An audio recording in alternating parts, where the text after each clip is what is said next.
बिस्मिल्लाहिर्रहमानिर्रहीम अस्सलाम वालेकुम। ग्लोबल वीज़ा टिप्स के साथ मैं हूं बैरिस्टर मियां आमर अली। व्यूअर्स, आप सब लोग कैसे हैं? मैं उम्मीद करता हूं खैर खैरियत से होंगे, ठीक ठाक होंगे। आज की वीडियो फिर एक बहुत ही अहम है और ये है वर्क वीज़ा के बारे में। जैसे कि आपने मेरी लास्ट वीडियो में कमेंट्स देखे होंगे कि कुछ व्यूअर्स ने ये कमेंट्स किए थे कि सर स्लोवेनिया के वर्क वीज़ा के बारे में बताइए कि अगर हम स्लोवेनिया जाना चाहते हैं, वहाँ पर काम करना चाहते हैं तो उसका क्या तरीकाकार है। तो आज की इस वीडियो में मैं इंशाल्लाह ताला आपको डिटेल के साथ बताऊंगा, 3 तरीके बताऊंगा कि कौन से 3 तरीके आप इस्तेमाल करते हुए स्लोवेनिया जा सकते हैं, वहाँ पे काम कर सकते हैं और वहाँ का ब्लू कार्ड हासिल करने का तरीका भी आपसे मैं शेयर करूंगा। लेकिन उससे पहले मेरी एक रिक्वेस्ट है कि अगर आप ट्रैवल से मतलब इमिग्रेशन से मतलब या फिर वीज़ा से मतलब लेटेस्ट अपडेट हासिल करना चाहते हैं तो आप मेरे इस चैनल को ज़रूर सब्सक्राइब करें, साथ में बेल आइकन के बटन को भी क्लिक करें ताकि आने वाली सारी लेटेस्ट इन्फॉर्मेशन और सारी वीडियो आप तक पहुँच सके। चलिए अब स्टार्ट करते हैं वीडियो को। तो जैसा कि आप भी जानते हैं कि स्लोवेनिया एक यूरोपियन कंट्री है, कि छोटा-सा मुल्क है, सिर्फ 2 मिलियन इस इनकी आबादी है, ज़्यादा नहीं है। और इस वक़्त वहाँ पर लेबर की शॉर्टेज है। अच्छा, मैं आपको बताऊँ कि छोटी कंट्रीज़ में लेबर की शॉर्टेज इसलिए होती है कि बहुत ज़्यादा लोग जो है वहाँ पर जॉब के लिए अप्लाई नहीं करते। वो मोस्टली बड़ी कंट्रीज़ के पीछे पड़े होते हैं, जैसे कि पुर्तगाल हो गया, इटली हो गया, फ्रांस हो गया, यूके हो गया, तो ऑस्ट्रेलिया हो गया, वहाँ पर जाकर जो है वो न जॉब अप्लाई करते हैं, वहाँ पे जाते हैं। तो इसलिए जो छोटी कंट्री होती हैं, वो हमेशा वहाँ पर जॉब की शॉर्टेज होती है। तो वहाँ पर भी जॉब की शॉर्टेज है, सबसे ज़्यादा वहाँ पर कंस्ट्रक्शन में है, जो हैंडीमेड हैं, जैसे कि प्लम्बर हो गया, वेल्डर्स की बहुत ज़्यादा शॉर्टेज है, क्योंकि जो मैं वेबसाइट आपसे शेयर करूँगा डिस्क्रिप्शन में, आप वहाँ पर देख सकते हैं कि ज़्यादा वहाँ पर जॉब्स वेल्डर की हैं, प्लम्बर्स की हैं, टाइलें लगाने वालों की हैं, ईंटें लगाने वालों की हैं। और सबसे ज़्यादा डिमांड डॉक्टर्स की भी है स्लोवेनिया में। अगर आप डॉक्टर्स हैं, आपने एमबीबीएस किया है पाकिस्तान में और आप स्लोवेनिया के लिए अप्लाई करते हैं, तो वो फ़ौरन आपको वहाँ जो है वो सिलेक्ट कर लेंगे और फ़ौरन आपको वीज़ा देंगे। अगर बात की जाए कि वहाँ पर स्लोवेनिया में सैलरी कितनी है, तो कम से कम मिनिमम सैलरी जो है वो एक मज़दूर बंदे की वो 1200 यूरो है मिनिमम, ठीक है। लेकिन अगर आपके पास कोई हुनर है, आप डेटा साइंस आपने पढ़ी हुई है या फिर आप इंजीनियर्स हैं, ठीक है, या कोई अच्छी स्किल्स है आपके पास, तो फिर आपको जो है वो 3-4 हज़ार यूरो भी मिल सकती है। और इसके मतलब आप खुद भी देख सकते हैं कि वहाँ पर जो एवरेज सैलरी कितनी है और मिनिमम सैलरी वहाँ पर कितनी है। तो चलिए अब आते हैं इस तरीके के ऊपर कि किस तरीके से आप स्लोवेनिया जा सकते हैं और फिर उसके बाद ब्लू कार्ड तक आप कैसे जो है वो पहुँच सकते हैं। तो सबसे पहले जो एक तरीका है स्लोवेनिया का जॉब सीकर वीज़ा, ठीक है। जॉब सीकर वीज़ा होता है उनका 6 मंथ का।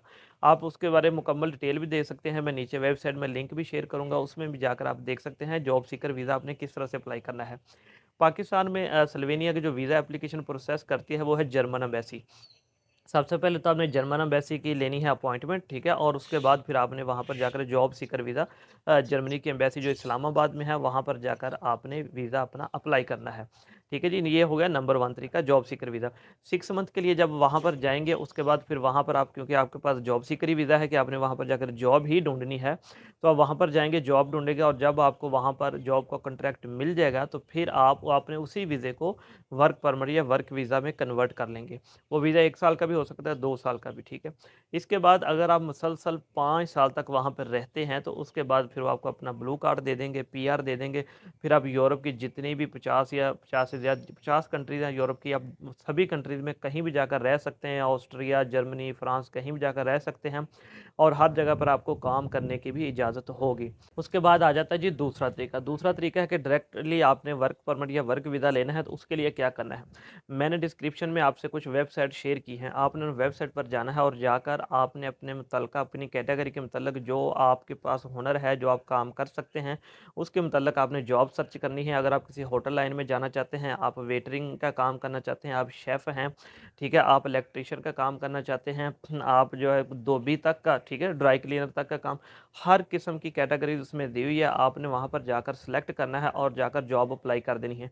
देखिए वो एम्प्लॉयर हैं, उनको बंदे चाहिए, पूरी दुनिया से चाहिए। खाली ये नहीं कि पाकिस्तान से, पूरी दुनिया से बंदे चाहिए काम करने के लिए और आपको काम चाहिए, ठीक है। तो इसलिए आपने अप्लाई ज़रूर करना है और इंशाल्लाह ताला आपको रिस्पॉन्स भी आएगा।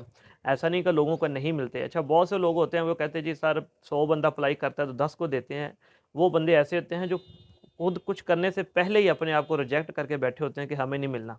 लेकिन वो लोग जो करते हैं अप्लाई उनको रिज़ल्ट भी आ जाता है और वो चले भी जाते हैं। तो दूसरे जो होते हैं वो सिर्फ सवाल ही पूछते रह जाते हैं। तो इसलिए जो मैंने वेबसाइट डिस्क्रिप्शन में दी है वहाँ पर जाकर आपने जॉब अप्लाई करनी है। आपको जॉब कॉन्ट्रैक्ट मिलेगा, उसके बाद फिर आप वीज़ा अप्लाई करेंगे, अपना वर्क वीज़ा, और आप चले जाएँगे स्लोवेनिया और वहाँ पर जाकर आप जॉब स्टार्ट कर देंगे। उसके बाद वही मैंने तरीका जो आपको बताया कि 5 साल में आपको ब्लू कार्ड मिल जाएगा, ठीक है? उसके बाद आप फिर किसी भी यूरोपीय कंट्री में रह सकते हैं। अगर आप स्लोवानिया ही रहते हैं तो फिर 10 साल बाद उनका जो आपको है पासपोर्ट मिल जाएगा। उसके लिए आपको 10 साल वहाँ पे लीगली तौर पर रहना लाज़मी है। अच्छा जी, अब नेक्स्ट आ जाता है जी तीसरा तरीका। अब तीसरे तरीके में क्या है, तीसरे तरीके में ये है कि आप स्लोवानिया में अपनी एक कंपनी रजिस्टर करते हैं, ठीक है? और आप बताते हैं कि आप वहाँ पर इन्वेस्टमेंट करना चाहते हैं।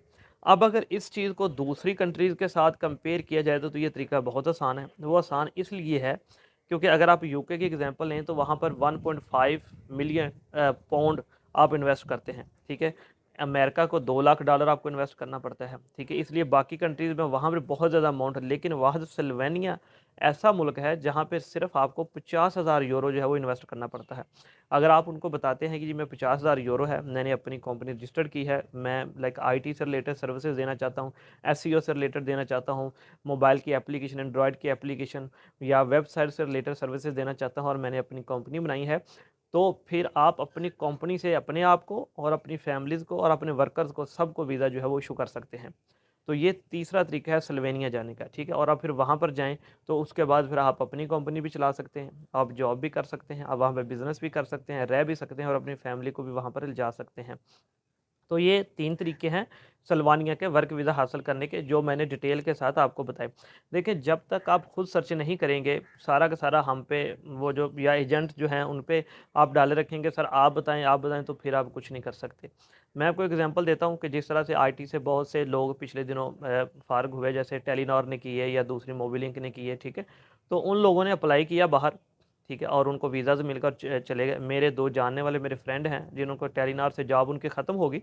उन्होंने स्लोवेनिया के लिए अप्लाई किया, ठीक है? उन्होंने डाटा साइंसेज़ में स्टडी की हुई थी, तो उनको वहाँ की जो कंपनीज़ है टेलीकॉम की, वहाँ पर जॉब मिली और वो वहाँ पे चले गए। तो आपका अप्लाई करना, आपका सर्च करना और आपका अमल करना, ये 3 चीज़ें आपके लिए लाज़िम है। अगर आप घर बैठे कहें कि जी हमें यहाँ पर आके हमें कोई वीज़ा दे, तो इस तरह से बिल्कुल नामुमकिन है। हाँ, या तो फिर ये हो कि आपके पास 40-50 लाख हो, आप किसी को वो दे दें, आप कहें जी मुझे वीज़ा चाहिए, फिर तो आपको मिल सकता है। लेकिन अगर आप कहें कि जी हमारे पैसे भी ना लगे और काम हो जाए, तो फिर आपको खुद जो है अप्लाई करना पड़ेगा, सर्च करना पड़ेगा, देखना पड़ेगा कि आप किस तरीके से जा सकते हैं।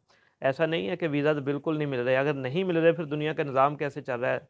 आप ये सोचें कि हर रोज़ पाकिस्तान से कितनी फ़्लाइट भर-भर के लोग बाहर जाते हैं, अमेरिका के लिए, कनाडा के लिए, यूके के लिए, यूरोप के लिए, डेली।